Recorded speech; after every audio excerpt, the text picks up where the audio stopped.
Hello. How are you guys doing? You good? All right, that was kind of loud. Hello. Hi. Welcome. Hey, Man, this is going all crazy today. My goodness. Okay, so maybe we should do one how we used to start the process. Just Oh, yes. Feel your feet on the floor and breathe. yeah, let's just end the Sunday right and just right like Yes. especially you guys had a heavy session before this, so maybe you guys want to breathe it out a little bit, but let me put this up here. So thank you both for jumping in on this. I just found out that it's poetry month for April. And as soon as I found out, I was like, well, this is, the first two that came to my mind. I'm like, I have to do Omar and Jenny because you guys are like, my mommy and daddy when it comes to poetry. You guys are my parents. I always wanted to be a mommy. Yeah, exactly. There you go, man. So yes. hopefully they won't call you the Avenger with me too.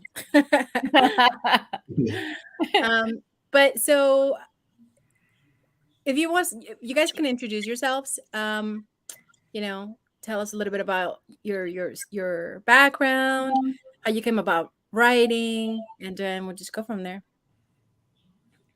I'll go first then. Yeah. All right. Hello, everybody. My name is Omar Columbus. I'm an Air Force veteran. I served for 12 years on active duty. I'm an OEF veteran. After getting out of the military, I realized that I suffered a lot of trauma and couldn't find a way to express myself. So through art, I found ways to express the things that I was challenged with, to work through the things that I was struggling with. And it's just been a beneficial thing for me personally. And I hope to be able to share a little bit about myself in this today in this session and be able to hopefully inspire others to pursue art as an outlet for either healing or either creative outlet as well. I'm a poet and a photographer and a writer, a playwright, and just honestly want to see what else I can get into as a way to express, as a means to express myself. And I'm really excited to be here today with Maria and Jenny. Um, they both been by during this pandemic. They both been by my side in ways that I couldn't explain. I wouldn't have made it through it without the two of you. You definitely just champions in what you do and definitely outreaching to other veterans. And I'm just grateful to have you as a part of my life. Oh, sending you a hug. Well, Yeah. You're amazing. I told you before, like you're so inspiring to me too, and I feel like I've grown so much since I've had you both in my life. So the feeling is mutual, my brother, for sure, definitely. All right, my Jenny. I'm Jenny Pacanowski. I'm the founder and director of Women Veterans Empowered and Thriving. Before that, I was in the military. I was a combat medic. I did 2004 in Iraq. I left the military because they breached the contract. Like it was the other way around. They promised to pay my student loans off and they didn't.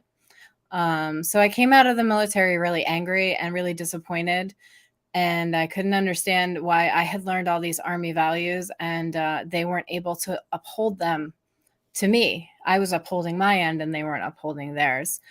So I had a lot of anger, and eventually I found a veteran artist retreat that my mother made me go to. She was like, I think you really need to do this. And so she packed my bags for me, drove me there. And it changed my life. I wrote poetry and I spoke my poetry, and it started to move things. It started to bring things to the surface. But at the time, I didn't really feel like there was any space that I felt like there was enough follow-up or there was enough connection.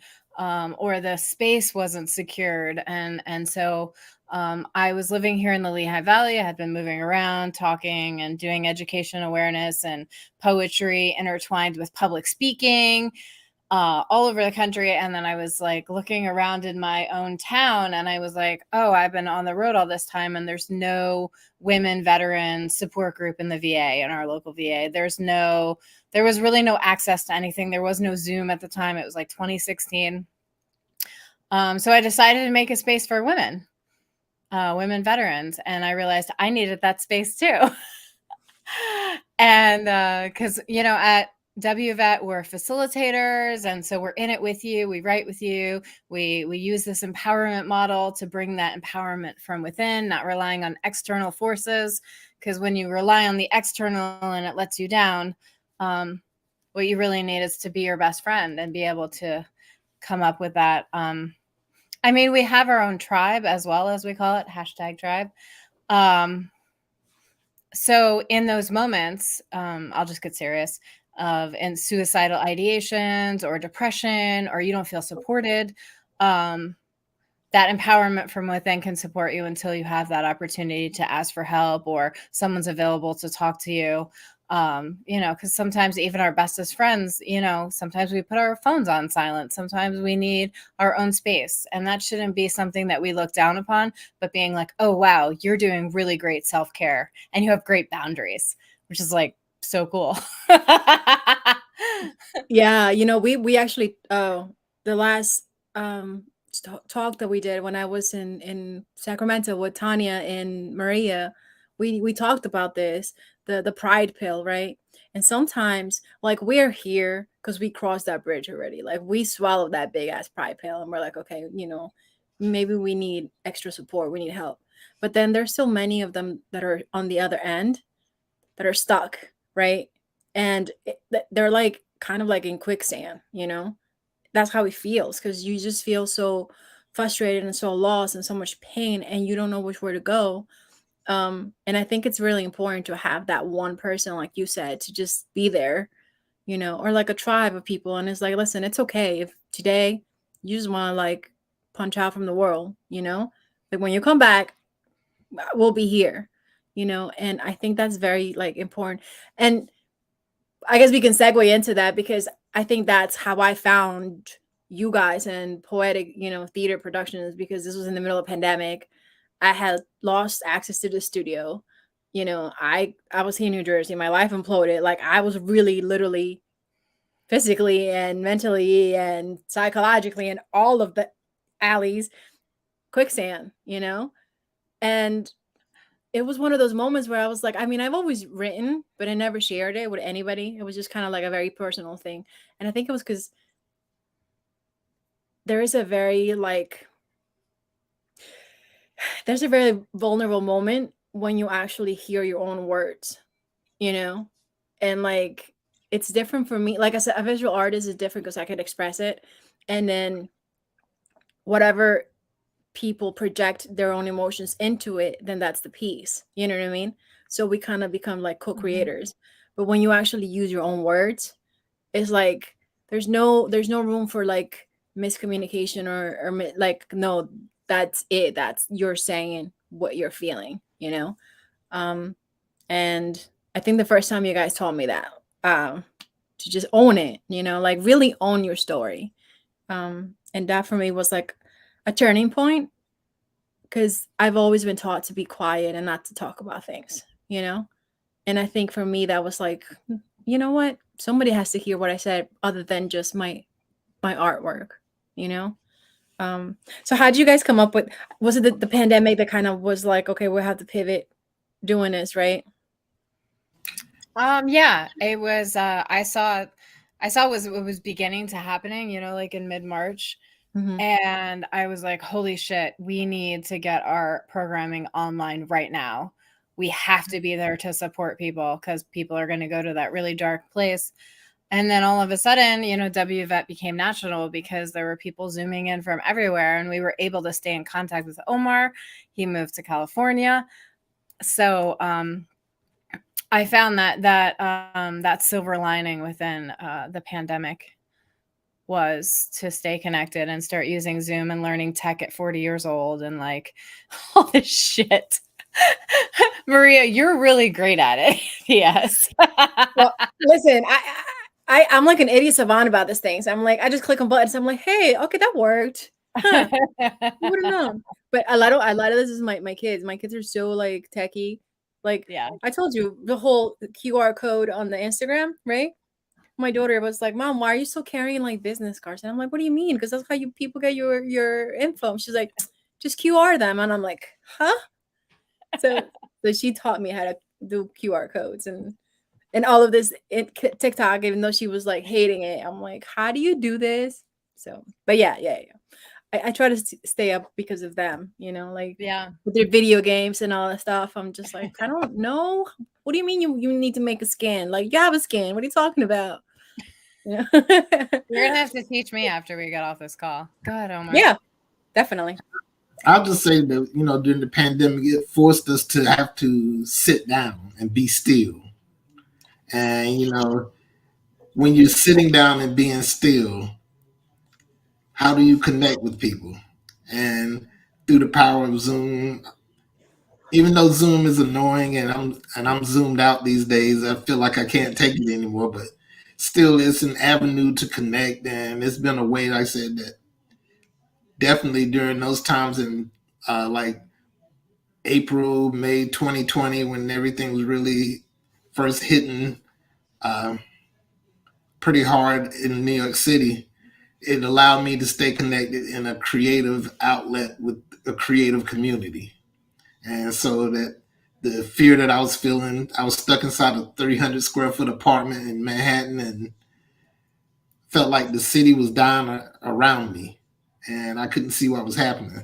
So I was able to write poetry about it, and through the workshops and through open mics and through virtual open mics and virtual this or virtual that, I was able to share what I was going through, and not just that, but hear what other people were going through as well. And it definitely helped me to connect and feel that I wasn't alone in this, and it was okay to be scared. It was okay to feel what I was feeling, and that others are going through the same thing. We're all challenged. We're all in a unique situation where none of us have ever been or experienced in our lifetimes. Even this is totally different than going to combat.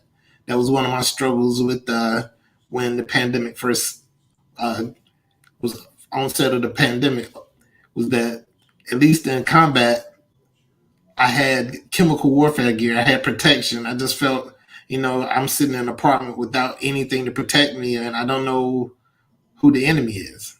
Mm. So I needed an outlet and a space just so I wouldn't allow it to just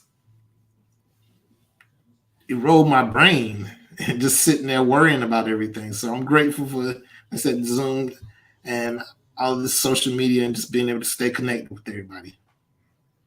Yeah, I think you touched on a very, very important subject. I think it was very triggering, I think, for obviously the whole world, right?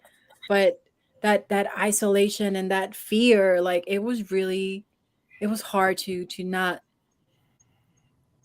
react. Like, I don't know, because in the news were bombarding us with all of this, and then the Spanish news are way more dramatic than the American news. And my dad had it on the whole time, and like they're talking about like, people like dying in the apartments and then they couldn't get them out. I mean, like they get really graphic, and I was just like, I was crying and like every single day. And I think when we started the workshop, it was such a awakening for me, that very first workshop that we did. I think it's because I was going through I mean, obviously I name my poem Metamorphosis, but like I was literally going through a liquefaction myself, and then being able to like really like dissect every piece and feelings and everything, and just kind of put them into like ravel my brain, because it was kind of unraveling everywhere. And I think that for me was like the moment where like I really started remembering that I was not afraid to be me, because I had kind of turned it off for a long time. And I remember when we had to do that, the embodiment with MJ, and she was making me roar, and I'm like, I can't roar. What are you like, you know? But I think, like you were talking about, Jenny, with the silver lining moments. I think having this technology, this platform, kind of was like a baby step into feeling comfortable, right? Yeah. Because had you told me to do a spoken word poetry from the get go, like when we did a Samagandi, I'd be like, "What are you smoking? There's no way I'm getting in front of people." It Right? is it's a really nice entrance, I think, especially for veterans, because it gives you can control your environment, and you can interact with people as you want to, and there's not like as much energy bouncing around the room, and to ease in through the Zoom and then move into in person and then move into the stage as Maria did. It was a really nice progression of events. And we continue to do it now. I mean, we're moving to a couple in-person workshops at WVET. Poetic Theater Productions is still going to stay virtual for now. Just a lot of it because of accessibility. You know, not everyone can go to New York City and Yeah. and do a poetic theater workshop, but they sure can get online. And Yeah. so I think with the Zoom fatigue nowadays, it's just being more picky about, how you schedule your time, and, you know, um, really putting in place those self-care items. Because even today, we did the reflection sharing space on Ukraine with Poetic. And then in the middle, I did my meditation workshop, and that was also online. And then I moved to this. So it's just making sure that you tuck away that time for yourself to replenish, whether it's a workshop or just sitting and breathing. So that was your self care Sunday to be out. Self-care Sunday. And I slept in. That's self care. I can't remember the last time I slept in. It was so good. What about you, Omar? Like, what do you do for self care? What are your boundaries when you're feeling like you're like, okay, girl, I'm tapping out for a minute? For me, honestly, my life has slowed down so much since I left New York City. So honestly, that's a huge part of self care because I realize I don't have to be in a rush all the time. And so just learning to slow down and learning to pace myself, I haven't done that in years. In years and years, I've been living in New York City for the past 14 years, and I've been running since I hit the city. Right. And so honestly, just slowing down a little bit has given me time to focus, has given me time to be available. Um, and it's definitely helped me a lot because not working full time and trying to make ends meet and just honestly being able to focus on my art and being in community has been something that honestly boosted my self esteem at times and boosted my morale, and just grateful for things like that.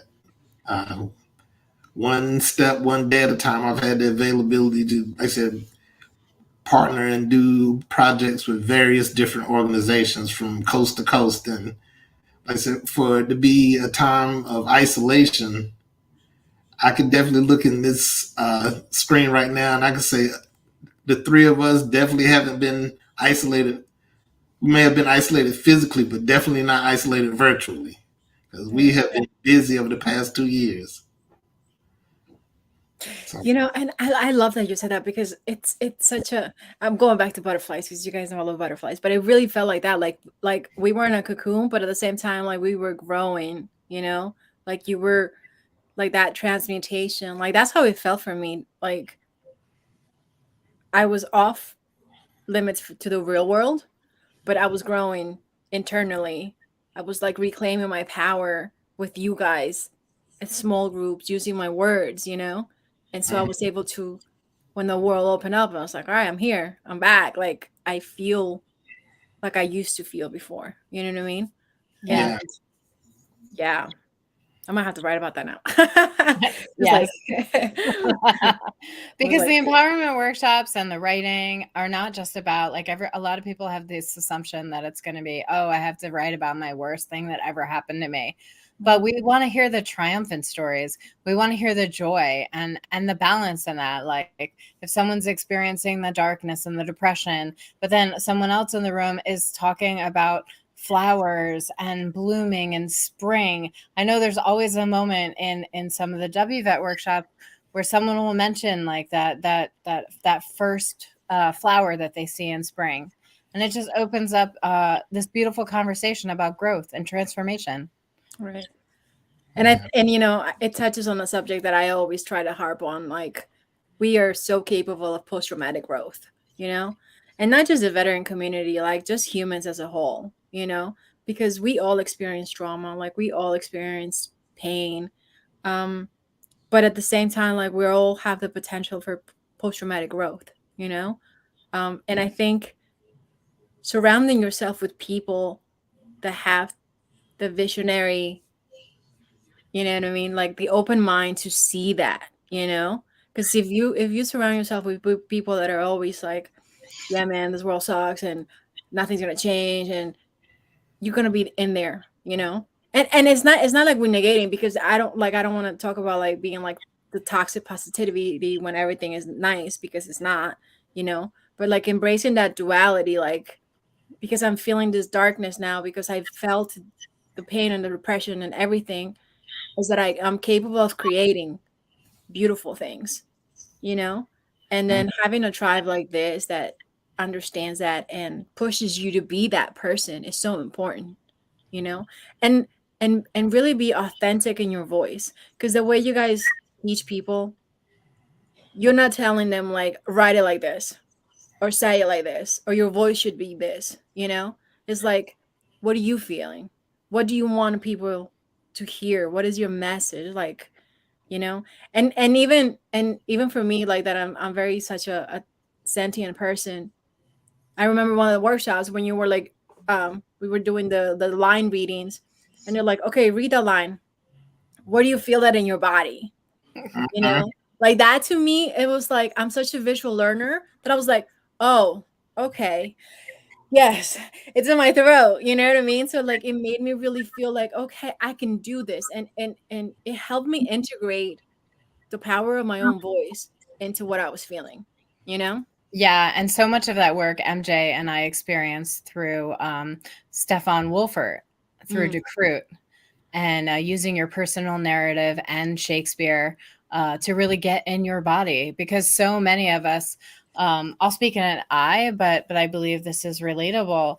Like my soul was tethered to me when I was doing drugs and drinking and like suppressing my PTSD, and I needed my body to be able to feel safe again, or at least secure in a community where I could finally like invite me to myself to feel again. mhm, And there's so many layers, and there's so many great mentors like Stefan. And then, you know, once I created the community agreements so that we could practice them and we could have something applicable. So often I go into workshops and there's nothing that I can like bring into my life. It's like, oh, I did this thing and now it's done, you know? And what we really wanted to do at Poetic and WVET is like, okay, here's a list of these things that you can practice and be kind with yourself as you're practicing them, and use the breath and bring this into your life. It's not about the writing. And as soon as it's not about the writing becomes great almost instantly. And that's the freedom of that free writing. It's like, it's going to get on the paper and maybe we have to move it around or like play with it, but the authenticity is there. And that's where we speak from. Yes. I You got know, really excited. I was like, "Rah, rah." yeah. I was like, we're talking hands. We're talking with hands right here. Because this is what happens when all of us get together. Like we get extra. But I love that you mentioned the whole thing about the free writing, because I think that's very important to the whole process, right? Because I remember like one of the first exercises that we did, you guys were like, oh, just write whatever's in your mind, like just dump it all in. And it's such a scary thing, because a lot of times you always hold it in. You're like, oh wait, I don't, like I don't think I should say this, or maybe, you know what I mean. I was like, Yeah. especially someone like myself that I'm very self-critical, having that freedom to just write out, you know, it's kind of like you let the cork out of the bottle, and then it just everything just pours out after that, Yeah. you And know. then people get scared after that. You open the cork up and they think it's never going to end. The crying's never going to end. The pain's never going to end. The anger. But we create that space where at the end you can have that reinforcement and close the space and have a community to reach out to. Like the workshop doesn't end when the Zoom goes out, and we're still connected, and to reinforce that idea. So how is your writing process? Like, what do you find is your perfect like moment when you're just like, okay, I well, write I write better under pressure. really? So I mean, I like the free write, but the interesting thing for me is I kind of write a verse or something that comes in my mind and just write it down in a notebook. And then when times come that I have to perform something or put something together, I have all of these thoughts that I can kind of start to pull these thoughts together from, a couple of sentences here to a stanza there to a little rhyme or something over here and make something that honestly I'm grateful because it seems like the toughest part is believing that you're being heard.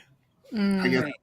so. It seems like when I throw these things together, people hear me, and it's like, wow, wow, wow. I'm still blown away at that.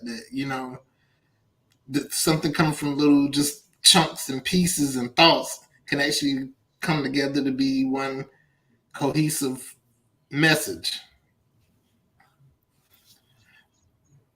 So that works for me, and that's part of my process. So just putting a lot of pieces together and writing them down as they come to me, and then finding pieces that'll work for whatever the topic is that I'm speaking on. Mm. But do you remember like what you wrote? Because I have like in my phone, I'll put like little like the notes. Something pops on my head, and I'm just. Or sometimes I like jump out of bed. I'm like, I have to write this, and then I forget, and then sometimes I go through it, and I was like, oh snap, I wrote this. So I started actually putting the date and the time, right? And then I get even more kooky because then I'm like if it was a full moon or like if it was a strawberry red moon, like because sometimes I get like I even get paintings like that one. I got it in a dream, And so listen, my brain is chaotic, but it kind of works in that. That's what I'm like. How do you remember what you put your notes? I think it's that moment where you allow yourself to dream, to allow these things without judgment and let Mm. let them come through you, because this question is my least favorite whenever I'm asked to it. What's your process? I'm like, I don't have a process. I I facilitate workshops and I write a lot of stuff in there. And when somebody asks me to write something specific, I do it. It is that old behavior of like I need to feel the pressure. I need to procrastinate a little bit to add the intensity of like life and death. This poem, this speech, this whatever is like, and I'm trying to really step away from that, but because I don't want to feel that pressure all the time. This is how I'm trying to retrain my brain and my body, whether it's through yoga or writing. So yeah, that's what I'm working through right now, not creating life and death situations when I have to create. Do you think that's like a veteran thing? Because I'm the same way. Like, well, sculpture is a little bit different because I have to give that time. Otherwise, it takes a Yeah. very long time. But like if I'm like doing anything else, like painting and stuff like that, I'm just like, yeah, I still got time. Still got time. And then I'm like, oh crap, I don't got time. Like I have to do it now. I think So it's a very human thing. I think it's a very yeah. artist thing. And I think one of the things that I like to speak about to veterans and civilians is yes, we have different experiences, but we've all struggled at some point. We've all suffered at some point. And to Yeah. connect on those points instead of how different we are, how similar we can be.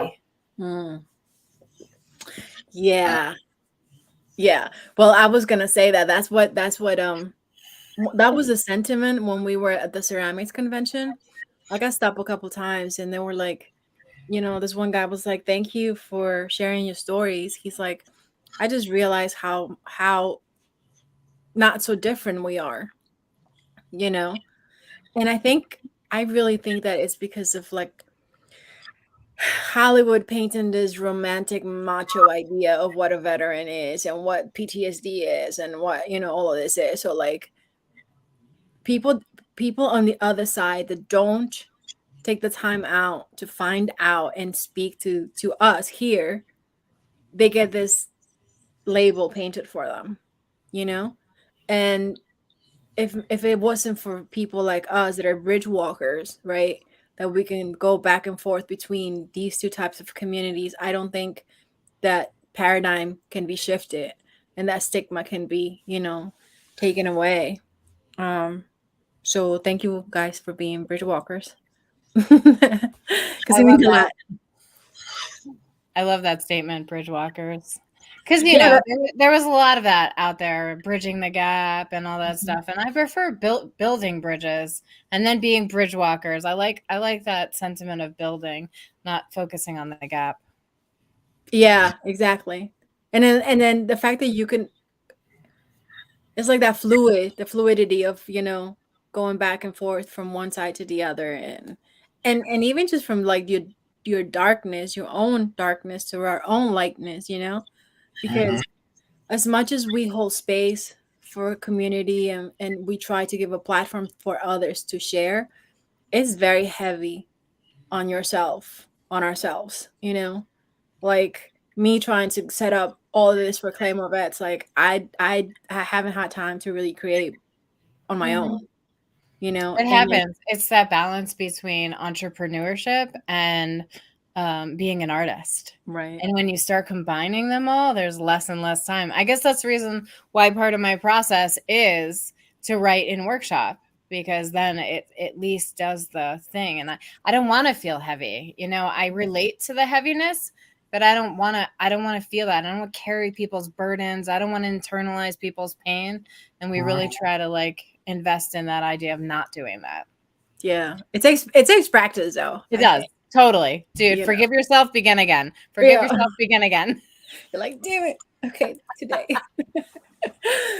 Also, Omar, I mean, it kind of helps out that you have like sunlight like 24 hours over there, you know like, so you get all this extra vitamin D. Yeah, it's called Yeah, the desert glow. yeah, exactly, look at you all like. But so I think we're like a halfway point. I want to share some of your pieces, your artwork, your poems. So maybe we can go with you first, Jenny or Omar. I Oh, don't know. You guys can decide. She's like, oh, okay, well, Omar, you can go first since this girl's night. We'll let him go first. I go first. All right, I was trying to think like which poem I wanted to share tonight, and the interesting thing is just we did this response. We did basically a little seminar thing earlier today where we did a reflection and a sharing space on the Ukraine. And what's interesting is I was trying to think what was I going to write about for that, and I'm going to share what I wrote about for that for the response to Ukraine because I was watching the news and I saw something on the news that really kind of shook me, and I didn't know how to deal with it, so I decided to write about it. And I called this poem. It's still pretty rough, and I'm still working on it. I need to polish it a little more, but I call it "I Wonder If." Okay. According to data from Ukraine's Ministry of Education and Science, there are about 80,000 international students and immigrants of African descent studying and working in Ukraine from 158 countries. As the Russian invasion of Ukraine continues, foreign students and African immigrants attempting to leave the country say that they are experiencing racism and discrimination by Ukrainian border authorities. A student from Nigeria said, "As long as you are black, no one likes you." I wonder if what's happening over there was to happen over here. If we had to live in fear, bombs dropping far and near. I wonder if what's happening over there was to happen over here. If suddenly America became like Ukraine, with bombs falling down from the sky like rain, citizens fleeing the danger by bus or by train, death and destruction bringing so many people pain. All of this for reasons that seem so insane. Oh my, how quickly things have changed. I wonder if what's happening over there was to happen over here. No water or electricity, can't meet basic needs. After explosion, protesters shot dead in the streets. No food left inside, nowhere to run, nowhere to hide. As missiles trace across the midnight sky, when life is so fragile, just trying to stay alive. I wonder if what's happening over there were to happen over here, and I survived the initial attack, and I'm forced to leave my home. I head towards the Amtrak, with only what I can carry in my hands, leaving the life I've grown, heading into the unknown, starting over all alone, heading south towards Mexico to make a new home. I wonder if what's happening over there was to happen over here, and the train was the only way to flee. What would happen to me? Would I become an African American refugee? Breaking news. Ukrainian police punches black man in the face as he tries to board a crowded train headed towards the border. White people first. White people first, the officer exclaimed. The black guy was left to face the bombings for another 12 days before he was allowed onto a train. From day one of the Russian invasion, even in war, there's discrimination. I wonder if what's happening over there was happening over here. And once I arrived at the Amtrak, I was not allowed in. I was told to scatter because white people leave first, and that my black life really doesn't matter. Would I be forced to stay here and struggle as I awaited to flee with no electricity and no support as bombs exploded all around me? Well, if there's discrimination in Ukraine, there would definitely be discrimination over here. And I'd have a hell of a lot to fear. I wonder if what's happening over there was happening over here. Thank you. Oh my God.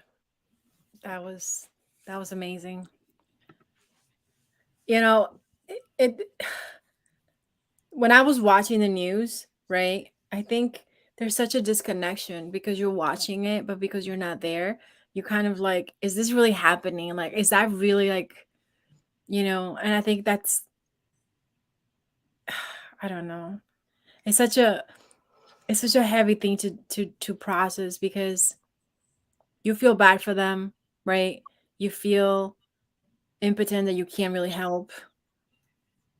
And at the same time, it's kind of like you still have to carry on with your life. And then you feel like really guilty for that, you know? And one thing that got me was just hearing that on the news. Like, you don't hear the other side of that story that often. I mean, we hear, and my heart goes out to every single person over in Ukraine. And, but it's just, you just don't get to hear that side that there, in the times of war, everybody's scared. How are people going to really act? And that's one thing that just, for the first time in my life, I feel that we could possibly have an attack here on our country in the United States. And if we had to run, how would things pan out if everyone was scared? Would my military service and everything I've done for this country, would it validate anything, or would I still be pushed to the back of the line and told that basically I have to stay here and stay behind? And it's scary, but it's a reality that, that I'm dealing with because I'm watching the news and I'm seeing how other people are treated. And I know if just the present time right now in this country, if something like that were to happen, we would be too busy fighting each other to really look out for each other. And I'm glad that had the ability to use poetry to express that fear versus sitting there and just holding it in. So thank you for letting me share that poem on this platform today and just share how I'm feeling about Afghan. Well, I mean not Afghan, but Ukraine. Pardon me. Of course. Thank you for being so vulnerable and sharing your words with us. I mean, it's very hard to express your point of view nowadays because everybody's so polarized and so triggered by many things. Um, but I think, I don't know, if we all learn to like really listen actively to each other and really like take in, like, okay, that's how you're feeling. I see you. And Mm-hmm. not project it and not listen into like, oh, but with the intent of giving your piece. Like, no, like just listen, just hear people's stories and what they're feeling. And I don't know. I think we'll find more of our oneness and our humanity that way. And I said that's been one of the biggest benefits of me through poetry and art is like with poetry it allows me to tell the stories that scare me. Mhm. It allows me to tackle subjects that I'm afraid of.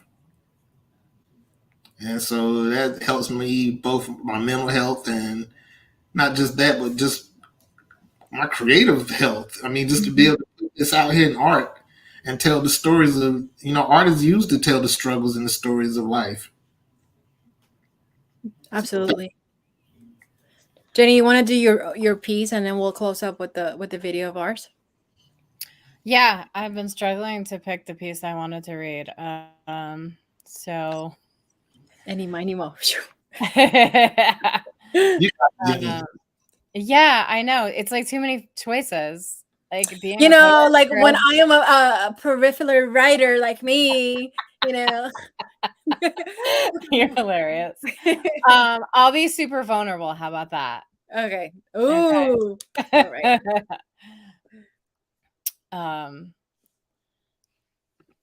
Okay. Food. Food is my illegitimate lover. It is the embodiment of my stress and my lust for life. Food lacks the needles full of the numbing heroin. Instead, I get a shot from the golden arches. Every French fry, the answer to my surging heartbeats of anxiety bursting through my chest. French fries improve any mood, decrease the bad ones with a salty surge, increase the good ones with a crunchy boost. The delectable delight of that fried potato is every bit of love I need in bite size. But I'm going to consume it in supersize. Food is my addiction.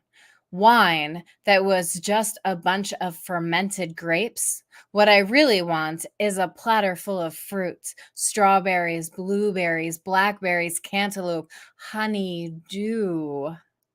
Why does fruit sound like the gliding sweat off your body after a great lay? I can make anything bad. Honey dew.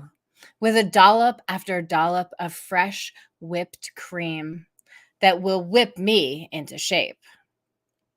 This is the part of the poem when my inner critic awakens and says, the worst part of it all is I need to speak it.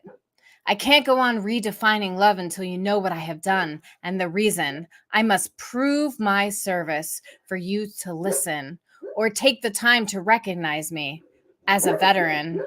Once again, all over again, every new place, every new presentation. Yes, I am a combat veteran. Yes, I was really there in Iraq in 2004. Yes, the shit was bad. As if any war is good. Oh, yes, I was really in the convoys. Yes, the convoys are the front line. Yes, I was shot up, blown up, mortared.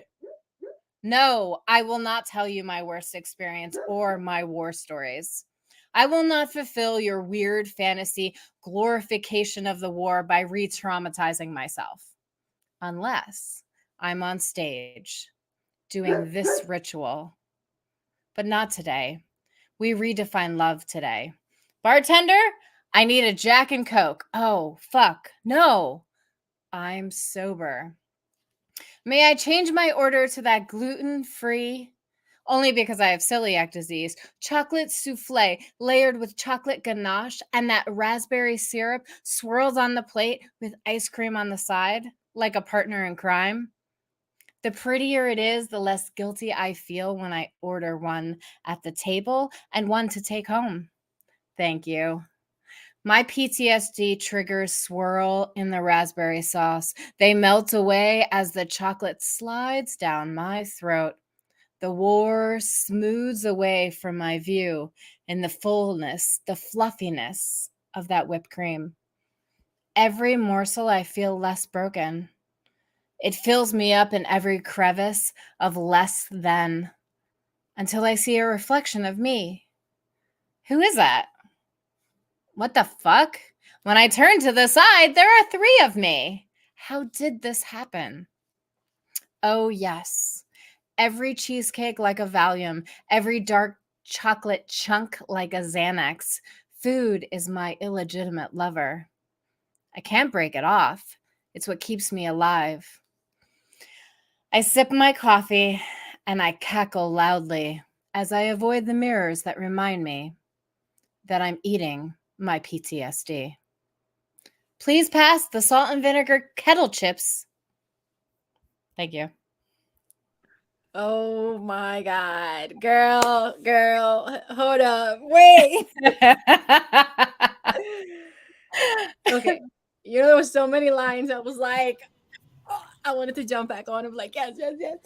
We're ready to find love. And then we're not gonna say what's in here, but you know. I love that. It's so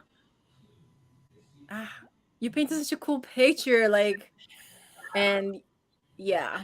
It's like fun and terribly like heartbreaking, right? Mm-hmm.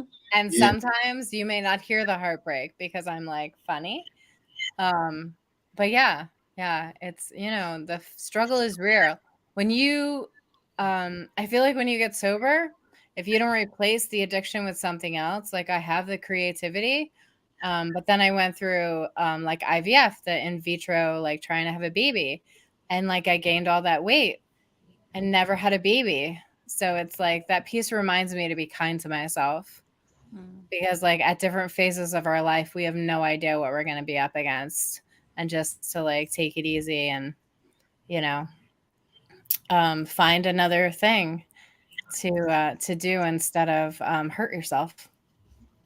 You know, I think that was a part of that hurt me the most, because at the highest of my depression, and like, so the highest of my depression, the lowest part for me, right? I was like 208 pounds, and I've never been that. And it's that cycle of like, you just feel so empty inside that you eat the food, like you just, you know. And I mean, obviously, like medication, sometimes they blow you up and stuff, but like that, the comfort the food gives you is very it is I agree heartbreaking. with you.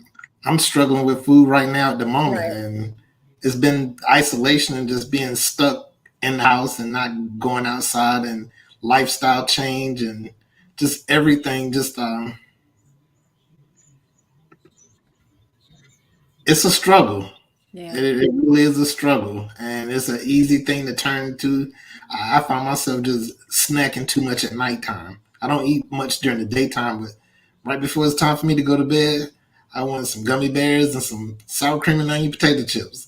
Yeah. Just feed You me know, but for what I really liked too, that is that you really highlighted that part of like how central and how like good it feels to eat, like, you know, the chocolate. Like it feels really good. Yeah. When you And eat it. I don't mess around, you know, like I'm eating really good stuff, Right. but a lot of it. Right. Jenny. You had a line in there as well as that really stood out to me is as if any war is good. Yeah. And it's just interesting right now because I just feel that some want us to go to war and want us to do these things. And I just honestly I think about, people who say, yeah, let's go to war, they're not going. And they're not the ones that have to do it. And it just for me, my heart goes out to, the next generation of America's veterans who are going to return from these wars, because if we do send troops to war this time, it won't be like anything that we experienced in our combat situations. So these men and women are going to come back, with trauma that we won't be able to explain.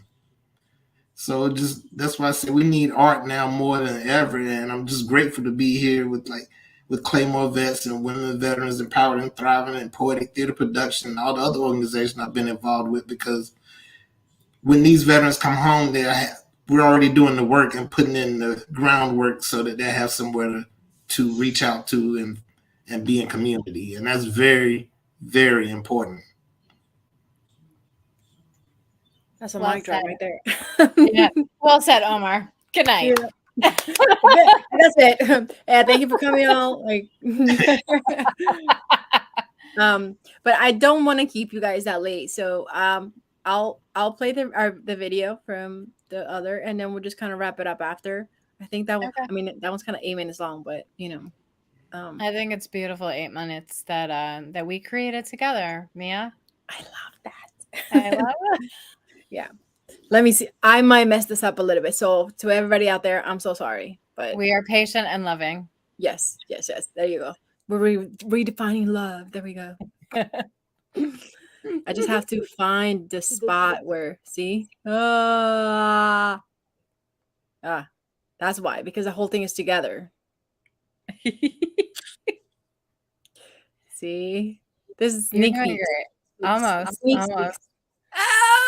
There we go. Did I do it? Yes. Okay.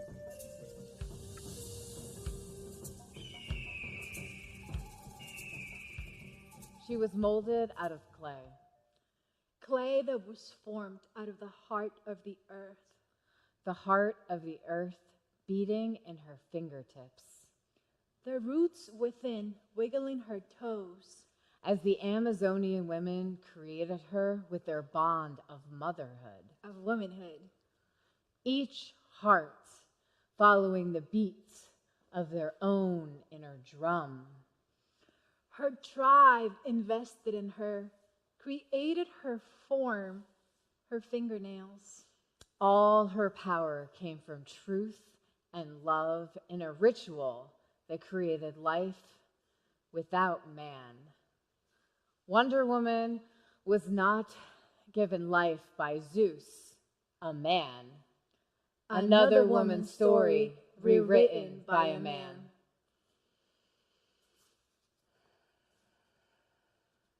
I wish someone had told me I would have to work my entire life to find all the pieces that chipped off of me like paint over the last 20 years. I do everything I can to separate my current daily life with those militaristic rituals.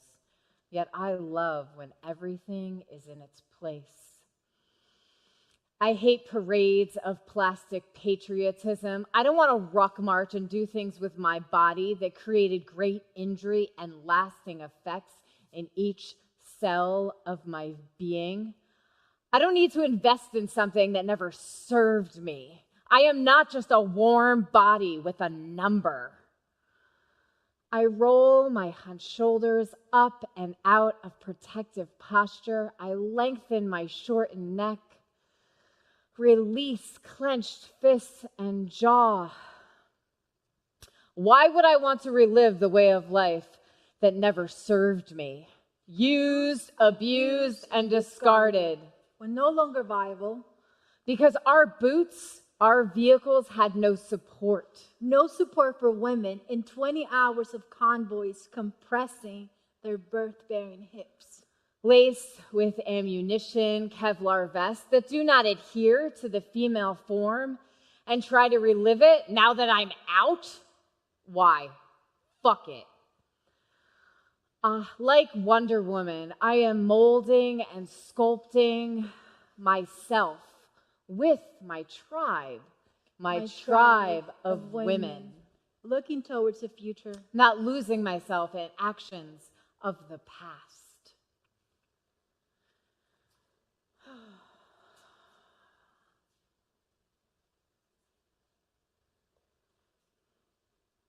Who are you? Mud, art, and soul. My daughter Isabella asked me, can you make her look like me? Downloading to my starseeds memories of love and heritage like my mother did and her mother before her in Peru. Imprints on my soul with mud on earth from my birthplace. I found the right one, a warm olive with the golden caramel undertone. My thoughts betrayed my heart. Thank goodness they're a lighter shade of brown. I was cut open from sternum to womb, bleeding from all my concealed wounds. The little immigrant girl screamed inside me, don't you remember how often you felt ashamed? Sleepless nights fearing the ice boogeyman. Who are you? An illegal wetback who grew up and dried her tears through pain and service to this country.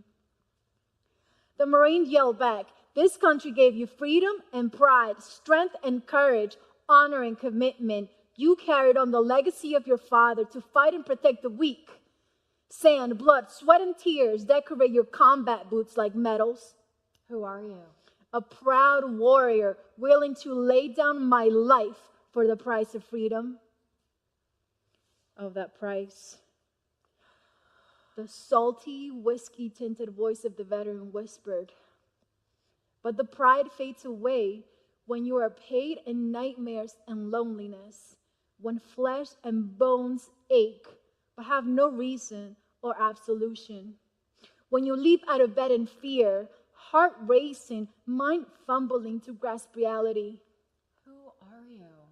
An old dusty sea bag full of uniforms, war stories, hats with patches, and a V8 card. But are you blind? The artist exclaimed. Can't you see the magnificent pain, the magnificent transmutation of your pain? Because you have seen the darkness that you can create beauty. When your voice fails, your hands speak your pain and story into existence through mud and paint. I think back to the times. I dare not call them the quote, unquote, good old days. Let's say the times of deployment and military service, where the brutality and inhumanity were admired and revered. Raised by a Marine, I was the girl shrouded in wolf's clothing, anticipated all threats if foul gestures became actions of intent. I sniffed out the perpetrators, awaiting their vulgarity, baring my teeth at the predators that threatened my fair fellow female medics. Within my fierce defensiveness, I covered my heart in barbed wire, closed the gates, released the hounds to allow their echo to vibrate fear into the souls of men. Now these men, they just think I'm angry, I'm unruly, unmanageable. I'm potent. I infiltrated their military, excelled in this rite of passage into manhood. And yes, I did it. I slipped on my jockstrap, adjusted my balls, opened my legs as my vagina metamorphosized into my combat dick. I found a way to survive among these men, Marines, combat soldiers. I had to sharpen my wit, calibrate the edge of my tongue just enough to get them to laugh along. Strategic and sound. If no one laughs, I might be perceived as a bitch, or worse, a pussy. A pussy is the worst label that you can attain in the military. My fair young pink pussy had to be transformed into a combat dick to excel, to survive. It is not who I intended to be. But I adapted, improvised, and overcame. So the more barbaric I became, the more crassly that I spoke, especially about sex and women, the more I was accepted. I became the wolf. Fast forward, 2016, I meet groups of male veterans. They judge my scarf, my curvy hips. They probably look at the way I lick my lips and then say what a beautiful cocksucker she would be. I bet she was admin, they say. Then I reach up into my voluptuous pink pussy. You know that thing, the worst thing to be in the military, and I birth it once again. My combat dick. And then I realize that I am the worst monster of them all. Because when I did my job in Iraq, over there, over here, in a workshop, on a base, in a theater company, my pussy led the charge. And without a single one of them touching me, they raped my ideals of what I thought warriors were. Strong, elite, true to their integrity, flying colors, bleeding red, white, and blue. And what I found were boys spooging and pissing and marking their territories. Standing on this stage, I go against everything that Boys Club represents. That Boys Club I fought so hard to be a part of. I know I may be shunned, disowned by my band of brothers, but I don't care what they think anymore. I castrate my combat dick, reclaim my femininity, beware the pussy, the worst thing to be in the military. I have been taught that anger is a bad trait of character, as if drinking poison to kill your enemy would be effective. Anger is often the flare signal your body sends off when it feels danger.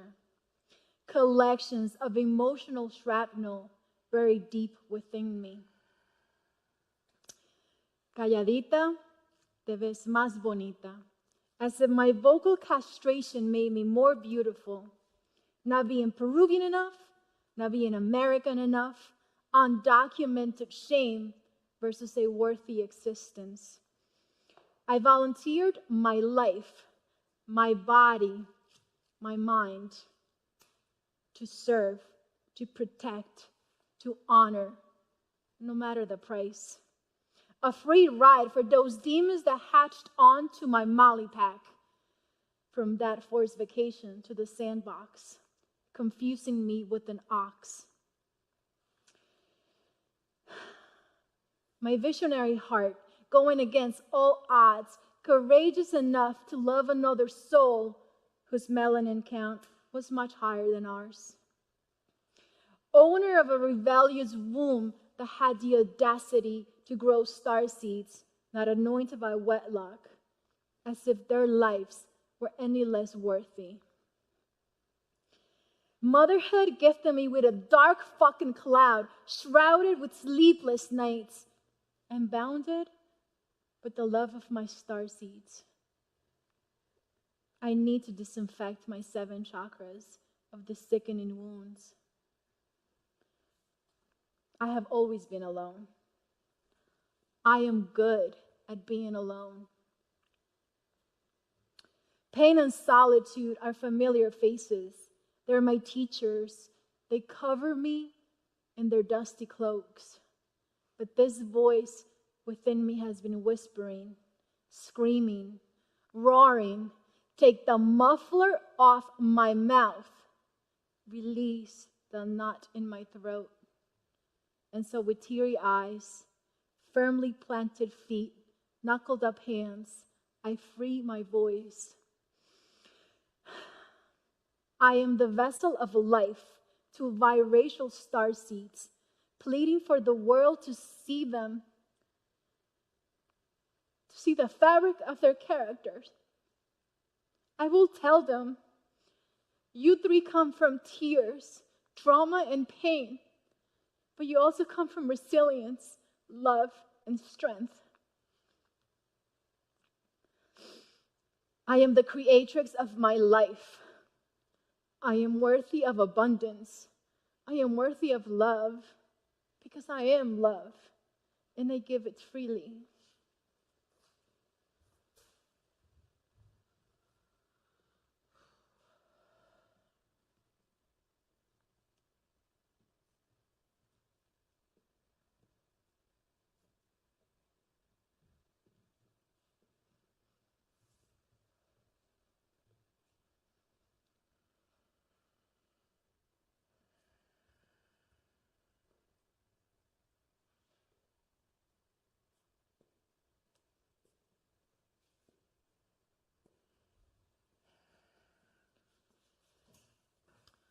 At the recruitment office, they should be required to say, hey, you can go to college or pay off your student loans.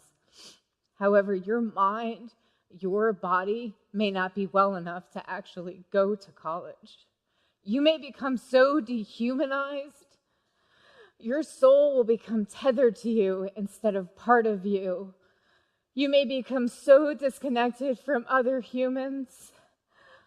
Some days you will only see enemies and targets, creating casualties instead of families.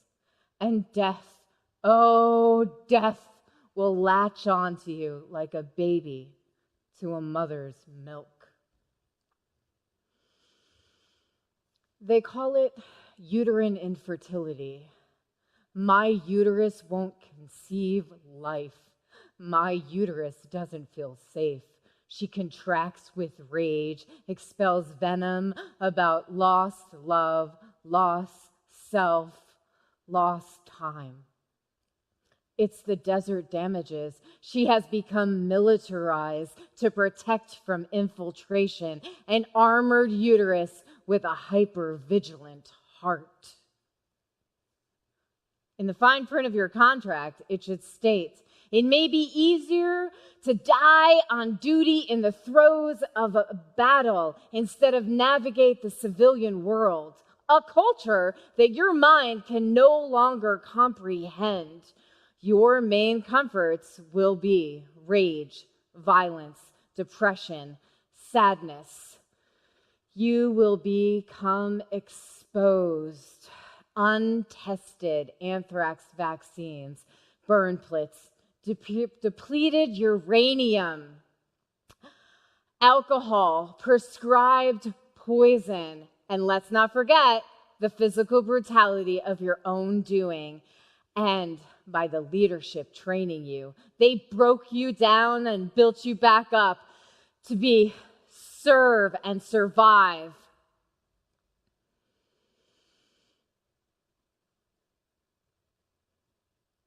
Then tossed you to the side for new blood and new brains. We are the backbone of America that can no longer walk.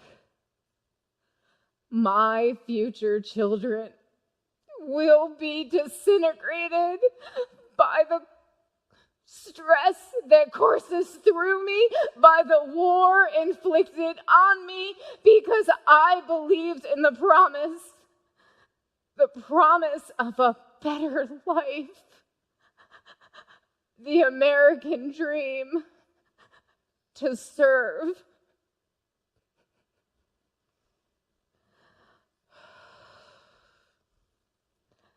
Now, I must rebuild into the empowered veteran, surrounded by my tribe. I am learning to listen to you, my body, my uterus, the holder of life. We want to promise to you that it's safe. Let us wash away the sand. Purify the venom. Let us hold you in our embrace of warmth. Let our children be the witness of our love. Let us grow with peace and thrive.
Wow, ladies. Maria, you're muted, lovey. We can't hear you at all. That's why, because I was like, I have to mute myself because every time I watch this video, I start crying. So I'm like, God forbid, I say something while this thing is playing. But damn, I mean, God, every time I watch that video, it just goes right, like, it just goes right. We made a beautiful thing. We made a relatable, accessible, beautiful thing, and I thank you for being my partner in that process. Oh, that was, man, yeah. It was such a. I can't even. Omar, what'd you think? Let's turn over to him. I think it was powerful and amazing. I love the way you integrated the clay with the poetry, and just love to see both of you guys just you off book and just really flowing on the stage. And it really was a poetic production. And just seeing to see you both work and tell these stories that I had never heard before. It's just wow.